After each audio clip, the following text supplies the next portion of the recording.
ಭಾರತ ಸರ್ಕಾರದ ಕಾರ್ಯದರ್ಶಿಯಾಗಿ ಹಿರಿಯಡ್ಕದ ಎಚ್ ರಾಜೇಶ್ ಪ್ರಸಾದ್ ಅವರು ಇನ್ನು ನಮ್ಮೊಂದಿಗಿದ್ದಾರೆ. ಈ IAS ನಂತಹ ಒಂದು ಮೇರು ಪರ್ವತ ಅಂತ ಹೇಳ್ಬೋದು, ಅದನ್ನು ಯಾವ ರೀತಿ ಏರಿದ್ರಿ? 15 ಲಕ್ಷಕ್ಕಿಂತಲೂ ಹೆಚ್ಚು ಜನ ಅದರಲ್ಲಿ ಭಾಗವಹಿಸ್ತಾರೆ ಪ್ರತಿ ವರ್ಷ. Practice makes the man perfect ಅಂತ.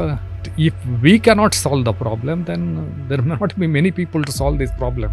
ಭಾರತ ಮತ್ತು ಚೀನಾದ ಗಡಿಯಲ್ಲಿ ಸೇವೆ ಮಾಡುವಂಥ ಅದೊಂದು ಅವಕಾಶ. I don't consider it is an a challenge, it's an opportunity. Doctor M.E. Kamath, I was very much impressed and the quality of articles, so that has also contributed. So the lot of students are actually engaged in this reels and unwanted things and waste their times. Operation Sindoor ಆಗುವಾಗ ಇವಾಗ last year ನಾನು ಜಮ್ಮು ಕಾಶ್ಮೀರದ ಶ್ರೀನಗರದಲ್ಲಿ posting ಇತ್ತು. ನಾನು we are meant for that, we are mentally prepared, trained and also prepared for that. ಪ್ರಯತ್ನಂ ಸರ್ವಸಿದ್ಧಿ ಸಾಧನಂ ಎನ್ನುವಂಥ ಮಾತಿದೆ. ಇದಕ್ಕೆ ಸಾಕ್ಷಿ ಹಿರಿಯಡ್ಕದ ಎಚ್ ರಾಜೇಶ್ ಪ್ರಸಾದ್. IAS ಅಧಿಕಾರಿಯಾಗಿ ಸುಮಾರು 3 ದಶಕಗಳ ಕಾಲ ವಿವಿಧೆಡೆ ಸೇವೆ ಸಲ್ಲಿಸಿ ಚಂಡೀಗಢದ ಮುಖ್ಯ ಕಾರ್ಯದರ್ಶಿಯಾಗಿ ವಿಶಿಷ್ಟ ಸೇವಾ ಅನುಭವವನ್ನು ಹೊಂದಿ ಈಗ ಭಾರತ ಸರ್ಕಾರದ ಕಾರ್ಯದರ್ಶಿಯಾಗಿ ಸೇವಾ ಮುಂಬಡ್ತಿಯನ್ನು ಹೊಂದಿದ್ದಾರೆ. ಅವರು ಇನ್ನು ನಮ್ಮೊಂದಿಗಿದ್ದಾರೆ.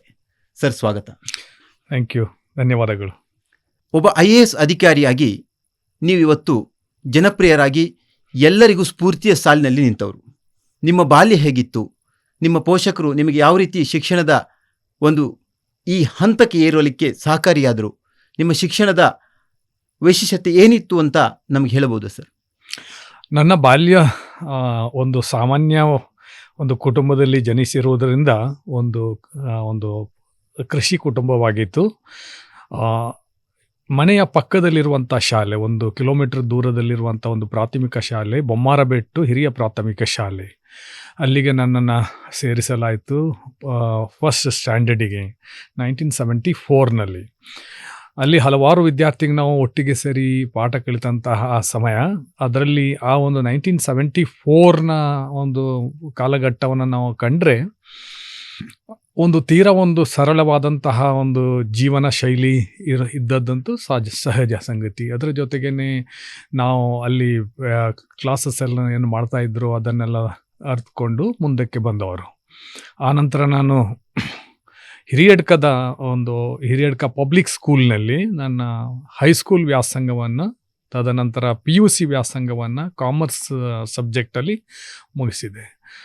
ಆನಂತರ ನಾನು ಉಡುಪಿಯ MGM ಕಾಲೇಜಿನಲ್ಲಿ BCom ಡಿಗ್ರಿ ಮಾಡಿಕೊಂಡು ಆನಂತರ ನಾನು ರೈಲ್ವೇಸಲ್ಲಿ ಕೆಲಸ ಸೇರಿದೆ. ರೈಲ್ವೇಸ್ ಕೆಲಸ ಸೇರಿ ಸುಮಾರು 2 ವರ್ಷ ಕೆಲಸ ಮಾಡಿ ಮತ್ತೆ ನಾನು ವಿಜಯ ಬ್ಯಾಂಕಿಗೆ ಸೇರಿದ್ದೆ. ವಿಜಯ ಬ್ಯಾಂಕಿಗೆ ಸೇರಿದ ನಂತರ ಸ್ವಲ್ಪ 8-10 ತಿಂಗಳ ನಂತರ ಮತ್ತೆ ಬ್ಯಾಂಕ್ ಆಫ್ ಬರೋಡಕ್ಕೆ ಅಧಿಕಾರಿಯಾಗಿ ಪ್ರೊಬೇಷನರಿ ಆಫೀಸರಾಗಿ ಸೇರಿ ಮತ್ತೆ 1995ರಲ್ಲಿ UPSCಯ ಸಿವಿಲ್ ಸರ್ವಿಸಸ್ ಎಕ್ಸಾಮಿನೇಷನ್ ಪಾಸ್ ಮಾಡಿ ನಾನು IAS ಸೇರಿದ್ದು 95ರಲ್ಲಿ. ಬೇಸಿಕಲಿ ಅಂದರೆ ರೂರಲ್ ಏರಿಯಾದಲ್ಲಿ ಕನ್ನಡ ಮಾಧ್ಯಮದಲ್ಲಿ ಓದಿದ್ರಿಂದ ಮತ್ತು ಕಾಲೇಜೆಲ್ಲ ಅಫ್ಕೋರ್ಸ್ ಇಂಗ್ಲೀಷ್ ಮೀಡಿಯಮಲ್ಲಿ ಓದಿದ್ದೆ. ಬಟ್ ಈ ಒಂದು ಪ್ರದೇಶದಲ್ಲಿ, ಗ್ರಾಮೀಣ ಪ್ರದೇಶದಲ್ಲಿ IAS ಪರೀಕ್ಷೆ ಬಗ್ಗೆ ಇರ್ಬೋದು ಅಥವಾ ಯಾವುದೇ ಸ್ಪರ್ಧಾತ್ಮಕ ಪರೀಕ್ಷೆಗಳ ಬಗ್ಗೆ ಅಷ್ಟೇನು ಮಾಹಿತಿ ಇರಲಿಲ್ಲ. ಅದು ಶಾಲೆಯಲ್ಲಿರ್ಬೋದು, ಕಾಲೇಜಲ್ಲಿರ್ಬೋದು. ನಾನು ಒಮ್ಮೆ ರೈಲ್ವೆ ಸೇರಿ ಆನಂತರ ಬ್ಯಾಂಕ್ ಸೇರಿ ಬ್ಯಾಂಗ್ಳೂರು ಹೋಗಿ ಸೆಟಲ್ ಆದ ನಂತರ ಮತ್ತೆ ಸ್ವಲ್ಪ ಅಲ್ಲಿ ಎಕ್ಸ್ಪೋಜರ್ ಜಾಸ್ತಿ ಸಿಕ್ತು. ಅಲ್ಲಿ ಆವತ್ತು ಕೂಡ ಒಂದು 94-95 ಇಸ್ವಿಯಲ್ಲಿ ಕೂಡ ಈ ಸಾಮಾಜಿಕ ಜಾಲತಾಣವಿರಲಿ ಅಥವಾ ಇಂಟರ್ನೆಟ್ ಯುಗ ಅದು ಆಗಿರಲಿಲ್ಲ. ಆವಾಗ ಕೂಡ ನಾವು ಪತ್ರಿಕೆಯ ಮಾಧ್ಯಮದ ಮೂಲಕವೇ ಅಥವಾ ಬುಕ್ ಶಾಪಿಗೆ ಅಥವಾ ಲೈಬ್ರರಿಗೆ ಹೋಗಿ ಇದನ್ನೆಲ್ಲ ತಿಳ್ಕೊಳ್ತಾ ಇದ್ದೀವಿ. ಅಲ್ಲಿ ಸ್ವಲ್ಪ ಬ್ಯಾಂಗ್ಳೂರು ಸಿಟಿಯಲ್ಲಿ ಎಕ್ಸ್ಪೋಜರ್ ಜಾಸ್ತಿ ಆದ ನಂತರ ನಾನು IAS ಪರೀಕ್ಷೆ ಅದನ್ನು ತಯಾರಿ ಮಾಡಿದ್ದೆ ಅಷ್ಟೇ. ಅಂದರೆ ನಿಮಗೆ ಒಬ್ಬ ಅಧಿಕಾರಿ ಆಗುವವರೆಗೆ IAS ಅನ್ನುವಂಥದ್ದು ಇದೆ, ಅದನ್ನು ನಾವು ತಲುಪಬಹುದು ಅನ್ನುವಂಥದ್ದು ಗೊತ್ತಿರಲಿಲ್ಲ? ಹಾಗೇನಿಲ್ಲ. ಯಾಕಂದರೆ ನಾನು ಸ್ಪರ್ಧಾತ್ಮಕ ಪರೀಕ್ಷೆ ನಾನು ಇಲ್ಲಿ ಕಾಲೇಜ್ನಲ್ಲಿ ಓದುತ್ತಿರುವಾಗಲೇ ನಾನು ಸ್ಟಾರ್ಟ್ ಮಾಡಿದ್ದೆ ಬೇರೆ ಬೇರೆ ಹುದ್ದೆಗಳಿಗೆ. ಆನಂತರನೂ ಕೂಡ ಬ್ಯಾಂಕ್ ಪ್ರೊಬೇಷನರಿ ಆಫೀಸರ್ ಆಗಬೇಕಾದ್ರೆ ನಾನು ಸುಮಾರು 25-30 ಎಕ್ಸಾಮ್ಗಳನ್ನು ಕೂಡ ಬರೆದಿದ್ದೆ. ಅದನ್ನು ಅಷ್ಟು ರಿಪೀಟ್ ಮಾಡಿದ ನಂತರನೇ ನನಗೆ ಅದರಲ್ಲಿ ನಾನು ಸಕ್ಸಸ್ ಆಗಿದ್ದೆ. ಒಮ್ಮೆ ಬ್ಯಾಂಕ್ ಪ್ರೊಬೇಷನರಿ ಆಫೀಸರ್‌ಗೆ ತಯಾರಿ ಮಾಡಿದ ನಂತರ ಬೇರೆ ಬೇರೆ ಕಾಂಪಿಟೇಟಿವ್ ಎಕ್ಸಾಮ್ ಸುಮಾರು 50 ಕಾಂಪಿಟೇಟಿವ್ ಎಕ್ಸಾಮ್ ಬರೆದ ನಂತರ ನಾನು ಮತ್ತೆ ಹೈಯೆಸ್ಟ್ ಲೆವೆಲ್‌ನ ಸಿವಿಲ್ ಸರ್ವಿಸಸ್ ಎಕ್ಸಾಮಿನೇಷನ್ ಇತ್ತು. ಅದರ ತಯಾರಿ ಕೂಡ ನಾನು ಮಾಡಲಿಕ್ಕೆ ಸ್ಟಾರ್ಟ್ ಮಾಡಿದ್ದೆ. ಒಮ್ಮೆ ಮಾಡಿದ ನಂತರ 1 ವರ್ಷ ನಾನು ತಯಾರಿ ಮಾಡಿದ ನಂತರ ಅದು ಕಾನ್ಫಿಡೆನ್ಸ್ ನನ್ನಲ್ಲಿ ಬಂತು. ಯಾಕಂದರೆ ಕಾನ್ಫಿಡೆನ್ಸ್ ಆ್ಯಕ್ಚುಲಿ ಡಿಪೆಂಡ್ ಆಗ್ತದೆ, ನೀವು ನಮ್ಮ ತಯಾರಿ ಎಷ್ಟಿದೆ ಅದರ ಮೇಲೆ ಕಾನ್ಫಿಡೆನ್ಸ್ ಡಿಪೆಂಡ್ ಆಗ್ತದೆ. ತಯಾರಿ ಮಾಡದೇ ಇದ್ದರೆ ದೆನ್ ಇಟ್ ಆಬ್ವಿಯಸ್ಲಿ ಕಾನ್ಫಿಡೆನ್ಸ್ ಬರಲಿಕ್ಕೆ ಸಾಧ್ಯ ಇಲ್ಲ. ಪ್ರಮುಖವಾಗಿ ಈಗ ಯುವ ಜನರು ಯಾವ ರೀತಿ ತಯಾರಿ ಮಾಡಬೇಕು ಅನ್ನೋದ್ರ ಬಗ್ಗೆ ಗೊಂದಲ ಇದೆ. ನೀವು IAS ಅಧಿಕಾರಿ ಆಗಬೇಕಾದ್ರೆ ಮುಂಚೆ ಬ್ಯಾಂಕ್ಗಳಲ್ಲಿ ಅಥವಾ ಇತರ ಕ್ಷೇತ್ರದಲ್ಲಿ ಸೇವೆ ಮಾಡಿದ್ದೀರಿ, ರೈಲ್ವೆ ಇಲಾಖೆಯಲ್ಲಿ. ಈ IASನಂತಹ ಒಂದು ಮೇರು ಪರ್ವತ ಅಂತ ಹೇಳ್ಬೋದು, ಅದನ್ನು ಯಾವ ರೀತಿ ಏರಿದ್ರಿ, ಅದ್ರ ಬಗ್ಗೆ ಹೇಳ್ಬೋದು?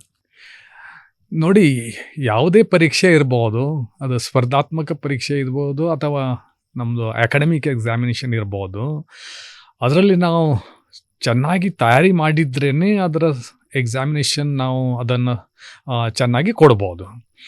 IAS ಪರೀಕ್ಷೆ ನಿಜ ಅದೊಂದು ಹೈಯೆಸ್ಟ್ ಲೆವೆಲ್ನ ಕಾಂಪಿಟೇಟಿವ್ ಎಕ್ಸಾಮಿನೇಷನ್. ನ್ಯಾಷನಲ್ ಲೆವೆಲಲ್ಲಿ ಸುಮಾರು 15 ಲಕ್ಷಕ್ಕಿಂತಲೂ ಹೆಚ್ಚು ಜನ ಅದರಲ್ಲಿ ಭಾಗವಹಿಸ್ತಾರೆ ಪ್ರತಿ ವರ್ಷ.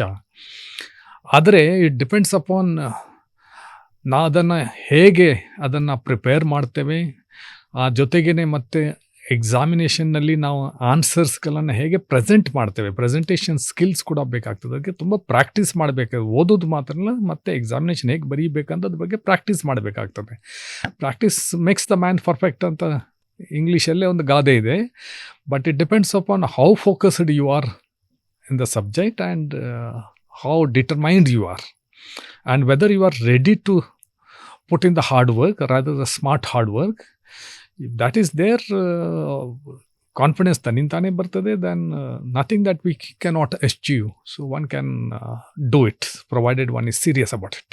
ಸುಮಾರು 3 ದಶಕಗಳ ಕಾಲ ವಿವಿಧ ಇಲಾಖೆಗಳಲ್ಲಿ ನೀವು ಸೇವೆ ಮಾಡಿದಿರಿ ಒಬ್ಬ IAS ಅಧಿಕಾರಿಯಾಗಿ. ಅಲ್ಲಿ ಯಾವ್ಯಾವ ರೀತಿ ಚಾಲೆಂಜಸ್ ನಿಮಗೆ, ಸವಾಲುಗಳೇನಾದರೂ ಆದಿದೆಯಾ, ಅಥವಾ ಸವಾಲುಗಳನ್ನು ಸುಲಭವಾಗಿ ಮೆಟ್ಟಿ ನಿಂತಹ ಶಕ್ತಿ ಇರ್ಬೋದು, ಹಾಗಾಗಿ ನೀವು ಇಷ್ಟು ಎತ್ತರಕ್ಕೆ ಬಂದಿರ್ಬೋದು, ಅದರ ಬಗ್ಗೆ ಹೇಳ್ಬೋದು ಸರ್? ನೋಡಿ, ಚಾಲೆಂಜಸ್ ಅಂದರೆ that is an opportunity to learn and to become more skillful and knowledgeable. ಜೀವನದಲ್ಲಿ ಚಾಲೆಂಜಸ್ ಇಲ್ಲದಿದ್ದರೆ, ಬರೇ ಸುಖನೇ ಇದ್ದರೆ ಯಾವ ಮನುಷ್ಯನಿಗೂ ಕೂಡ ಸ್ವಲ್ಪ ಸಮಯದ ನಂತರ ಸುಖನೇ ಕೂಡ ಒಂದು ದುಃಖದಾಗಿ ಉಂಟಲ್ಲ ಪರಿವರ್ತಿಸ್ಬೋದು. ಹಾಗಾಗಿ ಯಾವುದೇ ಅದು ರಂಗ ಇರ್ಬೋದು, ಅದು ಸಿವಿಲ್ ಸರ್ವಿಸಸ್ ಇರ್ಬೋದು ಅಥವಾ ಬೇರೆ ಯಾವುದೇ ರಂಗವಿದ್ದು, ಜೀವನ ಪರ್ಯಂತ ಚಾಲೆಂಜಸ್ ಇರುವಂಥದ್ದು ಸಹಜ. ಆದರೆ ಆ ಚಾಲೆಂಜಸನ್ನು ಫೇಸ್ ಮಾಡುವಂಥದ್ದು ಕೂಡ ಒಂದು ಉಂಟಲ್ಲ ಕಲೆ.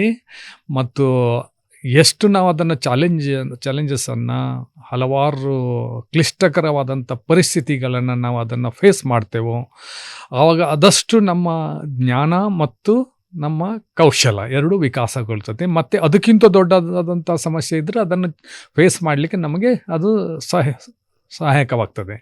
ಹಾಗಾಗಿ ನಾನು ಯಾವತ್ತೂ ಕೂಡ ನನ್ನ 30 ವರ್ಷದ ಜೀವನದಲ್ಲಿ ನನಗೆ ಯಾವುದೋ ಸಮಸ್ಯೆನೂ ಕೂಡ ಅದೊಂದು ಪರಿಹರಿಸಲಾರದ ಸಮಸ್ಯೆ ಅಂತ ನನಗೆ ಒಂದು ಮನವರಿಕೆ ಆಗಿಲ್ಲ. ನಾನು ಪಾಸಿಟಿವ್ ಆಗಿ ಅದನ್ನು ತಗೊಂಡು ಒಂದು ಚಾಲೆಂಜಸನ್ನು ಒಂದು ಉಂಟಲ್ಲ ಪಾಸಿಟಿವ್ ಸ್ಪಿರಿಟಲ್ಲಿ ತಗೊಂಡ್ರೆ as A learning opportunity. And also ನಮ್ಮಲ್ಲಿ ಒಬ್ಬ IAS ಅಧಿಕಾರಿ ಆದ ನಂತರ ಒಂದು we are actually convinced that if we cannot solve the problem, then there may not be many people to solve this problem.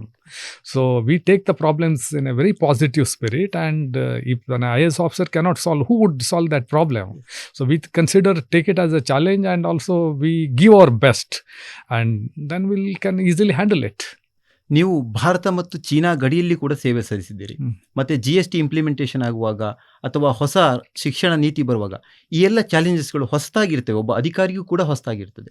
ಅದನ್ನು ನೀವು ಯಾವ ರೀತಿ ಫೇಸ್ ಮಾಡಿದ್ರಿ ಮತ್ತು ಯಶಸ್ವಿ ಆದ್ರಿ ಅನ್ನೋದ್ರ ಬಗ್ಗೆ ಹೇಳ್ಬೋದು? ನೋಡಿ, ಇದೆಲ್ಲ ಚಾಲೆಂಜಸ್ ಅಲ್ಲ, ನಾನು ಅನ್ಸ್ಕೊಂಡಿದ್ದೇನೆ ಇದೆಲ್ಲ ಅವಕಾಶಗಳು. These are all opportunities. ಯಾಕಂದರೆ ಚೀನಾದ ಗಡಿಯಲ್ಲಿ ನಾನು ಅರುಣಾಚಲ್ ಪ್ರದೇಶದ ವೆಸ್ಟ್ ಕಮ್ಯಾಂಗ್ ಡಿಸ್ಟ್ರಿಕ್ಟಲ್ಲಿ ಜಿಲ್ಲಾಧಿಕಾರಿಯಾಗಿ ಭಾರತ ಮತ್ತು ಚೀನಾದ ಗಡಿಯಲ್ಲಿ ಸೇವೆ ಮಾಡುವಂಥದ್ದೊಂದು ಅವಕಾಶ. ಅಲ್ಲಿನ ಒಂದು ಹಿಮಾಲಯ ಪರ್ವತದಂತಹ ಉತ್ತರ ಭಾರತದಲ್ಲಿ ಒಂದು ಅತ್ಯುನ್ನತ ಶಿಖರಗಳಲ್ಲಿ ಅಂಥ ಒಂದು ನಾಡಿನಲ್ಲಿ ಸೇವೆ ಸಲ್ಲಿಸುವಂತಹದ್ದು, ಅದರ ಪ್ರಕೃತಿಯ ಸೌಂದರ್ಯವನ್ನು ಅನುಭವಿಸುವಂತಹದ್ದು, ಭಾರತ ಮತ್ತು ಚೀನಾದ ಗಡಿಯಲ್ಲಿ ಇನ್ಫ್ರಾಸ್ಟ್ರಕ್ಚರನ್ನು ನಿರ್ಮಿಸುವಂತಹದ್ದು, ಅದರ ಜೊತೆಗೇ ಅಲ್ಲಿಯ ಜನರ ಜೊತೆ ಬಾಂಧವ್ಯವನ್ನು ಸೃಷ್ಟಿಸಿ ಭಾರತದ ಬಗ್ಗೆ ಅವರಲ್ಲಿ ಒಂದು ದೇಶಪ್ರೇಮವನ್ನು ಉಂಟು ಮಾಡುವಂಥದ್ದು. These are all the opportunities for an officer to work there. ಅದರ ಜೊತೆನೇ ಮತ್ತೆ ಜಿ ಎಸ್ ಟಿ ಅನುಷ್ಠಾನಗೊಂಡಾಗ GST ಪಾಲಿಸಿ ಮೇಕಿಂಗ್ನಲ್ಲಿ ಕೆಲಸ ಮಾಡಬೇಕಂತ ಅವಕಾಶ ಸಿಕ್ಕಿದ್ದಕ್ಕೆ ನಾನು ಅನ್ಸ್ಕೊಂಡಿದ್ದು that is another opportunity. Not every one would get that opportunity to have that the policy making at the national level. ಮತ್ತು ಹೊಸ ಶಿಕ್ಷಣ ನೀತಿಯನ್ನು ಅನುಷ್ಠಾನಗೊಳಿಸಲಿಕ್ಕೆ ದೆಹಲಿಯಲ್ಲಿ ನಾನು ಪ್ರಧಾನ ಕಾರ್ಯದರ್ಶಿ ಶಿಕ್ಷಣ ವಿಭಾಗವನ್ನು ನಿಭಾಯಿಸಿದ್ದೆ. ಅಲ್ಲಿ ಕೂಡ ಹೊಸ ಶಿಕ್ಷಣ ನೀತಿಯನ್ನು ಜಾರಿಗೊಳಿಸಬೇಕಾದ್ರೆ ಹೊಸ ಕಾರ್ಯಕ್ರಮಗಳನ್ನು, ಅದು ಕರಿಕ್ಯುಲಮನ್ನು ಇಂಟ್ರೊಡ್ಯೂಸ್ ಮಾಡುವಂಥ, ಅದರ ಜೊತೆ ಎಜುಕೇಷನ್ನ ಸ್ಟ್ರಕ್ಚರನ್ನು ಚೇಂಜ್ ಮಾಡಿ ಹೊಸತನ್ನು ಅದನ್ನು ಅನುಷ್ಠಾನಗೊಳಿಸುವಂಥದ್ದು. This gives a lot of learning.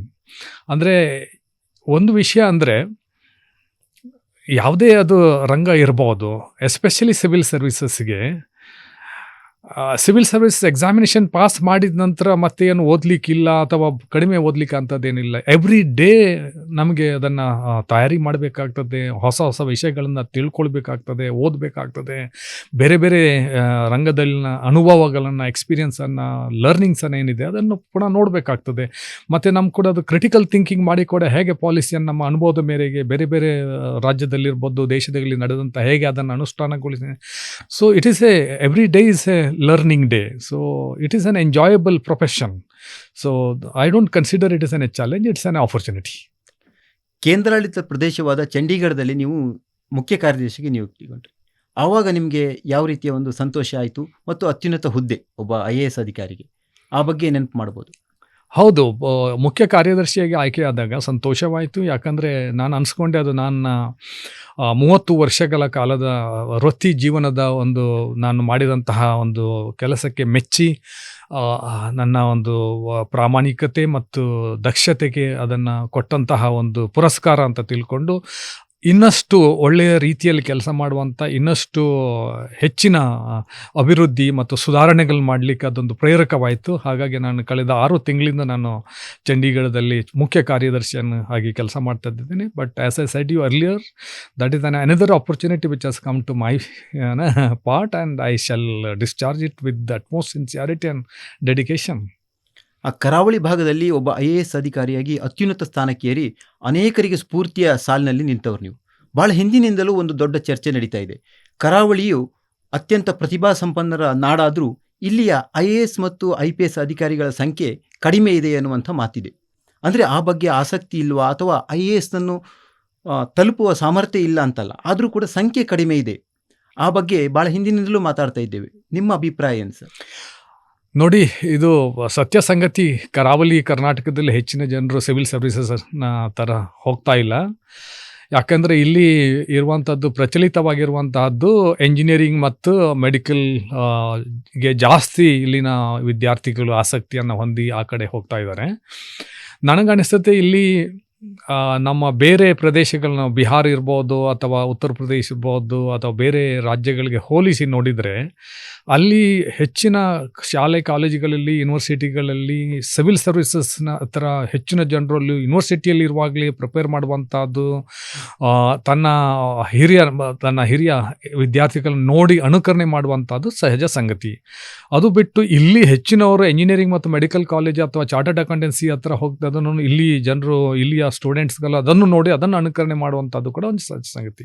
ನನಗೆ ಅನಿಸ್ತದೆ ಇದು ಅರಿವಿಲ್ಲದೆ ಇರುವಂಥದ್ದು, ಹೆಚ್ಚಿನ ಮಾಹಿತಿ ಇಲ್ಲದೆ ಇರುವಂಥದ್ದು, ಮತ್ತು ಒಂದು ಸಮಾಜದಲ್ಲಿ ಒಂದು ಕ್ಯಾರಿಯರ್ ಆಲ್ಟರ್ನೇಟಿವ್ ಆಗಿ ಇಲ್ಲಿ ಎಸ್ಟಾಬ್ಲಿಷ್ ಆಗದೇ ಇರುವಂಥದ್ದು ಅದಕ್ಕೆ ಮುಖ್ಯ ಕಾರಣ ಅಂತ ತಿಳ್ಕೊಂಡಿದ್ದೇನೆ. ಯಾವಾಗ ನಮಗೆ ಅದ್ರ ಬಗ್ಗೆ ಮಾಹಿತಿ ಇಲ್ವೋ ಅಥವಾ ಎಕ್ಸ್ಪೋಜರ್ ಇಲ್ವೋ, ಅಥವಾ ಅದು ನಮ್ಮ ಕಣ್ಮುಂದೆ ಒಂದು ಕ್ಯಾರಿಯರ್ ಆಲ್ಟರ್ನೇಟಿವ್ ಆಗಿ ಆಲ್ರೆಡಿ ಎಸ್ಟಾಬ್ಲಿಷ್ ಆಗಿ ಹಲವಾರು ಮಂದಿಯ ಸೇವೆಯಲ್ಲಿ ಇದ್ದು ಅದನ್ನು ನೋಡಿ ಅದರ ಅನುಭವ ಇಲ್ಲದೆ ಇರುವಂಥದ್ದು ಕೂಡ ಒಂದು ಕಾರಣ ಅಂತ ತಿಳ್ಕೊಂಡಿದ್ದೇನೆ. ಆದರೆ ಇತ್ತೀಚೆಗೆ ನಾನು ಅನಿಸಿದಾಗೆ ಅದರ ಬಗ್ಗೆ ಮಾಹಿತಿ ಕೂಡ ಜಾಸ್ತಿ ಇದೆ. ನಾನು ಸ್ವಂತವಾಗಿ ಕೂಡ ಇಲ್ಲಿ ಕಳೆದ 2 ದಶಕಗಳಿಂದ ಎಲ್ಲ ಶಾಲೆ, ಕಾಲೇಜು, ಯುವ ಸಂಘಟನೆಗಳನ್ನು ಕೂಡ ಭೇಟಿ ಮಾಡಿ ಅಲ್ಲಿ ವರ್ಕ್ಶಾಪನ್ನು ಅಟೆಂಡ್ ಮಾಡಿದ್ದೇನೆ, ಸ್ಟೂಡೆಂಟ್ಸನ್ನು ಅಡ್ರೆಸ್ ಮಾಡಿದ್ದೇನೆ. What ever possible from my side that I have been trying to create the awareness. I think still it requires to be done in a massive manner, that the awareness need to be intensive. ಅದು ಶಾಲೆ ಕಾಲೇಜುಗಳಲ್ಲಿ ಅದರ ಜೊತೆಗೇನೆ ವಿದ್ಯಾವಂತ ಯುವಕರ ನಡುವೆ ಇದೊಂದು option carrier alternative ಪ್ರಸ್ತುತ ಮಾಡಬೇಕು. ಅದರಲ್ಲಿ ಹೆಚ್ಚಿನ ಅದರಲ್ಲಿ ಇನ್ವಾಲ್ವ್ ಆಗಬೇಕು. ಯಾಕಂದರೆ ಸಿವಿಲ್ ಸರ್ವಿಸಸ್ನಲ್ಲಿ ಲೀಡರ್ಶಿಪ್ ರೋಲ್ನಲ್ಲಿ ನಮ್ಮ ಕರಾವಳಿ ಕರ್ನಾಟಕದ ಜನರು ಕೂಡ ಬರಬೇಕು.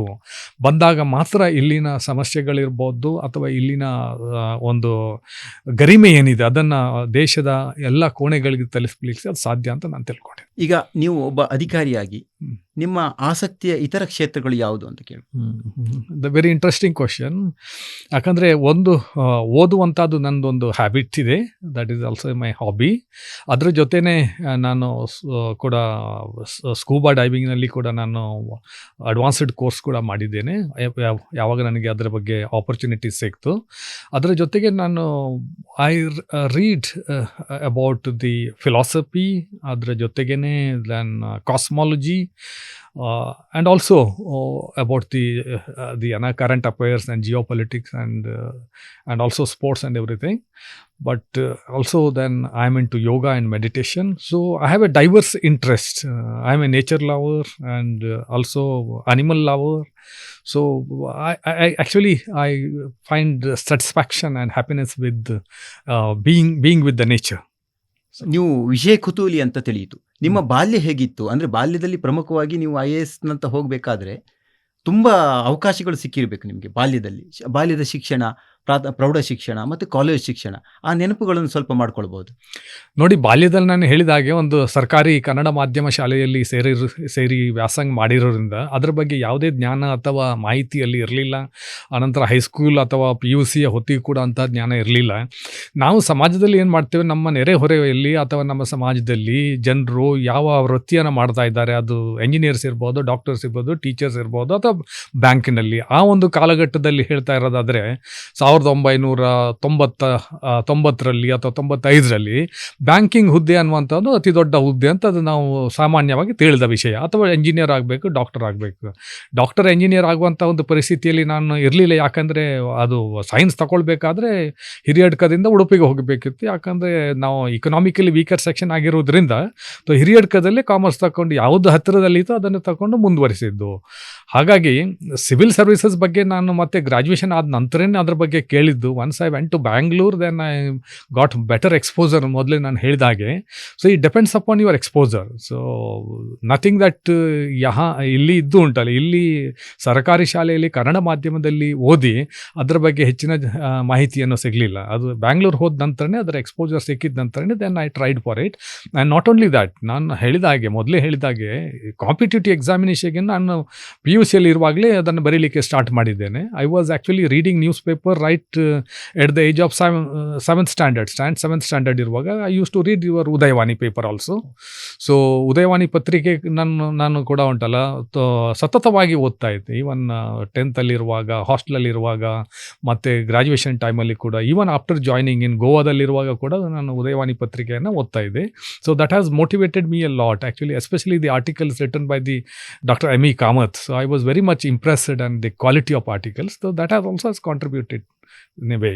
So exposure we used to get at that point of time through the newspapers mostly, ಅಥವಾ ರೇಡಿಯೋದ ಮೂಲಕ. ಸೊ TV ಕೂಡ ಇರಲಿಲ್ಲ, TV came later on. So it all depends upon the time that you live and also the kind of facility that were available at that point of now. Now of course ಇವಾಗ ನಾವು ಕಂಡ್ರೆ ನಮಗೆ everything is available at the click of the button. So I think today's students have all the opportunities. Every knowledge is under the sun is available with them on the click of their button at their mobile smartphone. The best of the talks and articles in the world, you can have free access. So those were not those kind of, the earlier days were not that simple. You had to go to the library, find a book and then search some relevant topics and then study. So that had its own challenges and also the fun. Yes. That's how it is.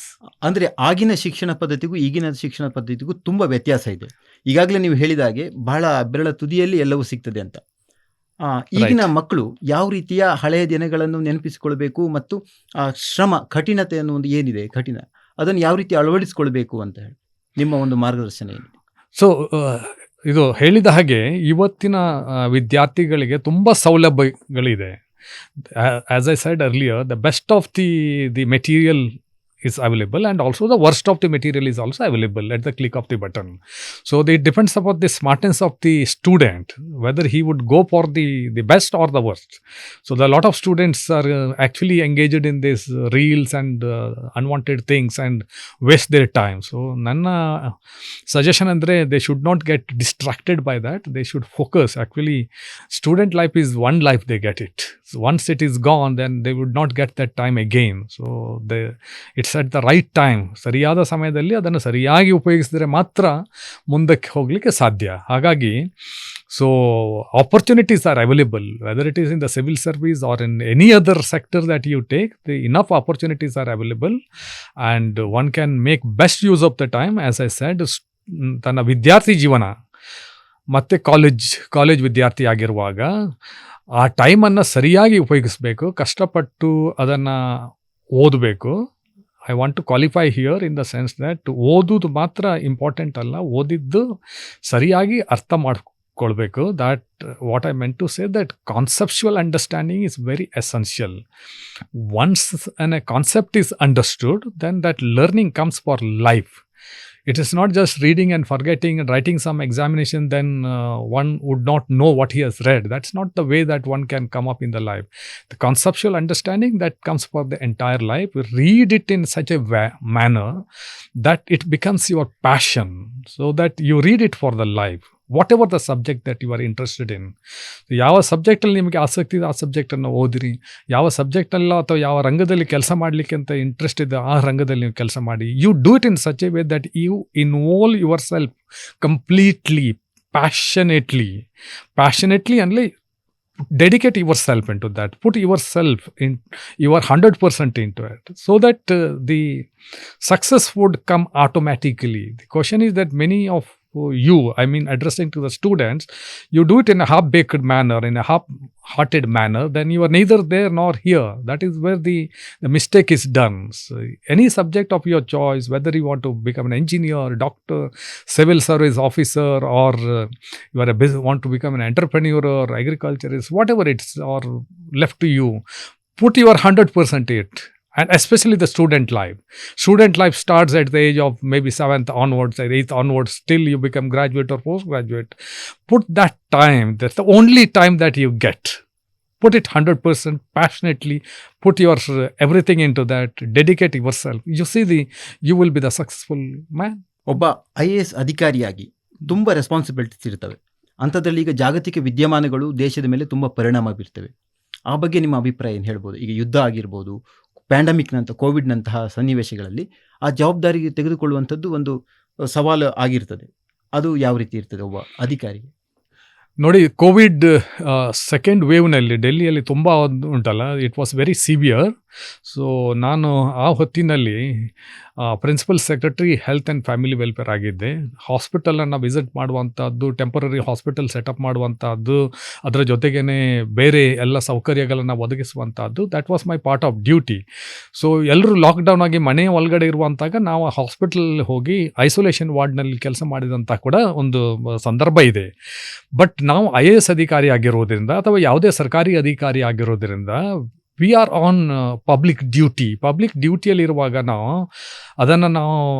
ಆ ಕೆಲಸವನ್ನು ಉಂಟಲ್ಲ, we have to do it with complete dedication and with complete integrity.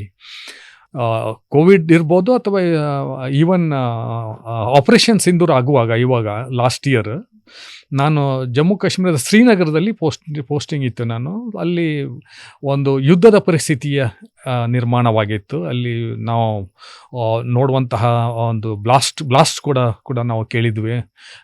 ಅದರ ಜೊತೆಗೇನೆಲ್ಲ ತಯಾರಿ ಮಾಡುವಂಥದ್ದು, ಬಂಕರಲ್ಲಿ ತಯಾರು ಮಾಡುವಂಥದ್ದು. In case of war breaks out, ಅಲ್ಲಿಯ ಜನರನ್ನು ಮತ್ತು ಹಾಸ್ಪಿಟಲಲ್ಲಿ ಶಿಫ್ಟ್ ಮಾಡಲಿಕ್ಕೆ ಮೇಕ್ ಶಿಫ್ಟ್ ಹಾಸ್ಪಿಟಲ್ಸ್ ರೆಡಿ ಮಾಡುವಂಥದ್ದು, ಮೆಡಿಸಿನ್ಸ್, ಇಕ್ವಿಪ್ಮೆಂಟ್ಸ್, ಸಿವಿಲ್ ಸಪ್ಲೈಸ್ ಎಲ್ಲ, ರೈಸ್, ಆಟ ಮತ್ತೆಲ್ಲ ಕಮಾಡಿಟೀಸ್ ಇದೆ ಮಾಡುವಂಥದ್ದು, ಟ್ರಾನ್ಸ್ಪೋರ್ಟೇಷನ್ ನೋಡ್ಕೊಳ್ಳೋ ಎಲ್ಲ ವ್ಯವಸ್ಥೆಗಳನ್ನು ಕೂಡ ಮಾಡಿದಂಥದ್ದು. But that is also an a challenge as well as we are meant for that. We are mentally prepared trained and also prepared for that. If war breaks out, or if there is a natural disaster, or if there is a pandemic, we are meant to be at the forefront to deal with that, and we are mentally prepared and trained. And again, I said, if we are not going to do that, who else would do it in this country? So we take it very positively and do our best, and we feel a great satisfaction when we do this. ಈ ಕೊನೆಯದಾಗಿ ಅತ್ಯಂತ ಬಡ ಕುಟುಂಬದಲ್ಲಿ ಜನಿಸಿದ ಒಬ್ಬ ಹುಡುಗ ಕೂಡ ಅಥವಾ ಒಂದು ವಿದ್ಯಾರ್ಥಿ ನಾನು IAS ಅಧಿಕಾರಿ ಆಗಬಹುದು ಅಂತ ಕನಸು ಕಾಣ್ತಾನೆ. ಅವನಿಗೆ ಸರ್ಕಾರಗಳು ಯಾವುದಾದ್ರೂ ರೀತಿಯಲ್ಲಿ ನೆರವು ಕೊಡಬೇಕಾ ಅಥವಾ ಸಮಾಜ ಕೊಡಬೇಕಾ? ಅದರ ಬಗ್ಗೆ ನಿಮ್ಮ ಅಭಿಪ್ರಾಯ? ಸಾಧ್ಯ ಇದೆಯಾ IAS ಆಗುವಂಥದ್ದು? ನೋಡಿ, ಇವತ್ತು ಸರ್ಕಾರ ಮತ್ತು ಸಮಾಜ ಎಲ್ಲ ಕಡೆ ನೆರವು ತುಂಬ ಕೊಡ್ತಾ ಇದ್ದಾರೆ. ಬಟ್ ಡ್ಯೂರಿಂಗ್ ಮೈ ಟೈಮ್ ಅಂಥ ನೆರವು ಏನೂ ಇರಲಿಲ್ಲ. ಬಟ್ ಐ ಫರ್ಮ್ಲಿ ಬಿಲೀವ್, ಒಬ್ಬನಿಗೆ ಯಾರಿಗೆ ಇರ್ಬೋದು, ವಿದ್ಯಾರ್ಥಿಗೆ, ಯಾವುದೇ ಯುವಕನಿಗೆ IAS ಮಾಡಬೇಕು ಅಥವಾ ಬೇರೆ ರಂಗದಲ್ಲಿ ಎಲ್ಲಿ ಸಕ್ಸಸ್ ಆಗಬೇಕಂತ ಹೇಳಿದರೆ, ನಾನು ನೆರವಿಗಿನ ಬಗ್ಗೆ ಜಾಸ್ತಿ ನಾನು ವಿಶ್ವಾಸವನ್ನು ಪಡ್ತಾ ಇಲ್ಲ. ಯಾಕಂದರೆ if one is internally motivated, if one is ready to put in his 100% and dedicate himself, once he can do the smart hard work in by putting his everything in a very systematic manner. It all depends on how internally you are motivated. If you are not internally motivated, somebody else cannot make it for you. You have to make it for yourself. So it depends upon a person rather than the facilities. Facilities can be provided in abundance, but if a person is not internally motivated, he is not ready to put in his hard work, he doesn't want to do it, or he wants to do it in a half-baked manner, it will not happen. So it depends upon the individual rather than the government or facilities or the society. The key lies with the individual. Right? Yes. Thank you. Yeah. ಇಷ್ಟು ಹೊತ್ತು ತಮ್ಮ ಅಮೂಲ್ಯ ಸಮಯವನ್ನು ನಮ್ಮೊಂದಿಗೆ ಮೀಸಲಿಡಿಸಿದ್ದಕ್ಕಾಗಿ Rajesh Prasad sir ಅವರಿಗೆ ಧನ್ಯವಾದಗಳು. Thank you so much. It's a pleasure to interact with you, and my best wishes to all the viewers and whosoever is interested in pursuing the better career. My all the best wishes to them. ಇಷ್ಟು ಹೊತ್ತು ನಮ್ಮೊಂದಿಗೆ ಅನೇಕ ಸ್ಫೂರ್ತಿದಾಯಕ ಮಾತುಗಳನ್ನಾಡಿದ್ದಾರೆ H Rajesh Prasad ಅವರು. ಅವರಿಗೆ ಧನ್ಯವಾದಗಳು. ಇಂತಹ ಇನ್ನು ಅನೇಕ ಸುದ್ದಿಗಳಿಗಾಗಿ ಉದಯವಾಣಿ ಯೂಟ್ಯೂಬ್ ಚಾನಲ್ ಫಾಲೋ ಮಾಡಿ. ನಮಸ್ಕಾರ.